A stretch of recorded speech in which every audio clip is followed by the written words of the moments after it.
Any discussion of free speech needs to deal with two important issues: jokes and race. Jokes are not opinions, but they can cause just as much offence. So should there be the same freedom to make jokes as to express opinions? The issue of race has been the subject of deep self-questioning in modern communities. The most horrible genocide in recent history, the Holocaust, occurred because people felt free to hate the Jews and to broadcast that hatred in speech that was protected by law. The oppression of black people in America and their exclusion from the privileges of citizenship was advocated freely and destructively throughout recent times. And again, the opinions were protected by law. Don't these and similar cases justify the current belief that free speech is not a good in itself, and that groups liable to be targeted by collective hatred should be protected from its abuse? These two issues are of pressing concern to us. The Charlie Hebdo affair in France reminds us that jokes can give such offence as to inspire the most violent response to them. And we should surely not be surprised if the French comedian Dieudonné, who regularly includes anti-Semitic jokes in his stand-up shows, is now banned from many places in France and Belgium. We should remember, however, that offence can be taken even when it has not been given. There are radical feminists who search every innocent remark about women for the hidden sexist agenda. Even using the masculine pronoun in the grammatically sanctioned way, so as to refer indifferently to men and women, can cause offence, and is now being banned on campuses all across America. It is not that you wish to give offence, but you are up against people who are expert in taking it, who have cultivated the art of taking offence over many years, and who are never more delighted than when some innocent man falls into the trap of speaking incorrectly. Typically, a joke tries to cut things down to size so that you can feel at ease with the thing you laugh at. Most ethnic jokes are like that, ways of dealing with ethnic diversity by helping people to feel content with their own group and not threatened by the others. Sometimes it is your own group that is cut down to size, as in the many Jewish jokes that show some Jewish foible to be an amusing eccentricity rather than a threat. Jokes become popular because they soften things, making reality with all its divisions less of a threat. Here is a well-known joke from the Northern Ireland troubles. One man stops another in the street and points a gun at his chest. "Catholic or Protestant?" he demands. "Atheist," comes the reply, to which the response is, "Catholic atheist or Protestant atheist?" Humour of that kind is pointing both to the absurdity of sectarian conflict and also to the fact that it is a pretence, an excuse for hatred rather than a response to it.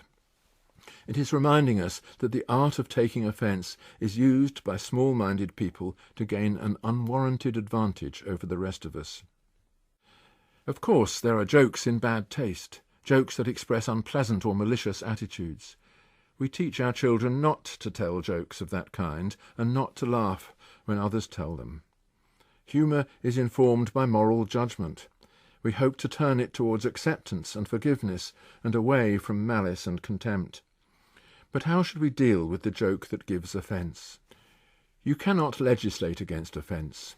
No legislation, no invention of new crimes and punishments can possibly introduce irony, forgiveness, and goodwill into minds schooled in the art of being offended. This is as true of radical feminists as of sectarians and radical Islamists. While we have a moral duty to laugh at them, they have also made it dangerous to do so. But we should never lose sight of the fact that it is they, not we, who are the transgressors. Those who suspect mockery at every turn and who react with implacable anger when they think they have discovered it are the real offenders. So what about racist speech? Is this any different from the other kinds of protected speech, or is there some special reason for criminalizing it? Does the Holocaust justify banning the opinions that gave rise to it? Many people think so, and in France the legislature has gone further and criminalized those who deny that the Holocaust occurred. Racist opinions won't go away just because we forbid their expression. Indeed, forbidding them may give them a special allure. The Jews must really be weird, people might think, if we are not permitted to say so. What was most destructive about the Nazi propaganda against the Jews was not so much the expression of those nasty opinions, but the suppression of those who sought to refute them. It was the lack of free speech that allowed the opinions to rampage out of control, free from the arguments that would have exposed them to ridicule. By contrast, black people in America earned their status as equal citizens partly because of free discussion, which persuaded ordinary Americans that racial stereotyping is both irrational and unjust. It is because they gave voice to their opinions that the racists were defeated. The case is of vital importance to us in Britain.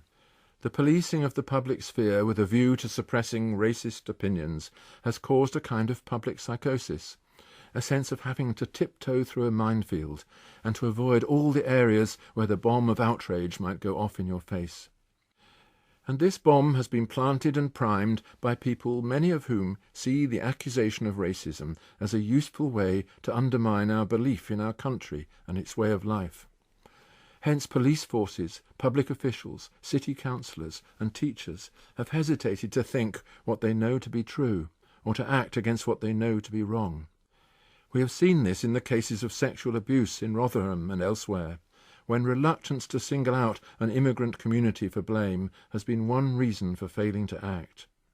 My recent novel, The Disappeared, is an attempt to explore the depths of the moral disorder that has entered our society through this kind of self-censorship, which prevents a teacher, a police officer or a social worker from acting, precisely when most sure that he or she must act.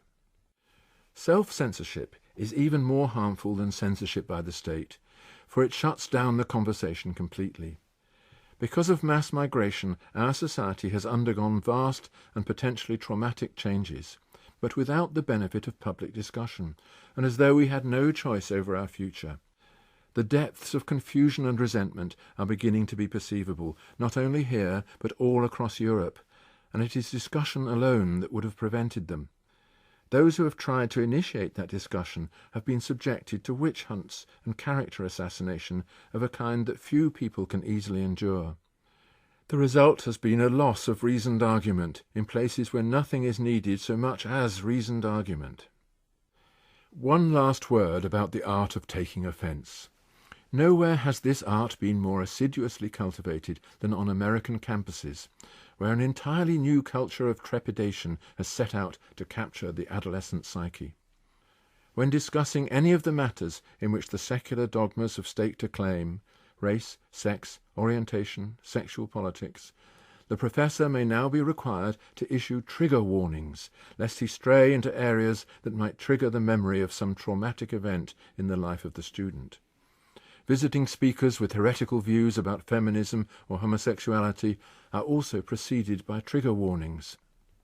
Some campuses even provide safe rooms where the trembling students can retire for consolation should they have been exposed to the contamination of an unorthodox point of view. Amusing though this is, you have to be careful not to laugh at least if you're a professor who has not got tenure. Those who wish to maintain the student mind in a condition of coddled vulnerability, unhardened by opposition and unpractised in argument, now police the campus, with the result that these places, which should have been the last bastion of reason in a muddled world, are instead the places where all the muddles come home for nourishment. The example vividly illustrates the way in which the attacks on free speech can go so far as to close off the route to knowledge. And in the end, that is why we should value this freedom, and why John Stuart Mill was so right to defend it as fundamental to a free society. Without it, we will never really know what we think.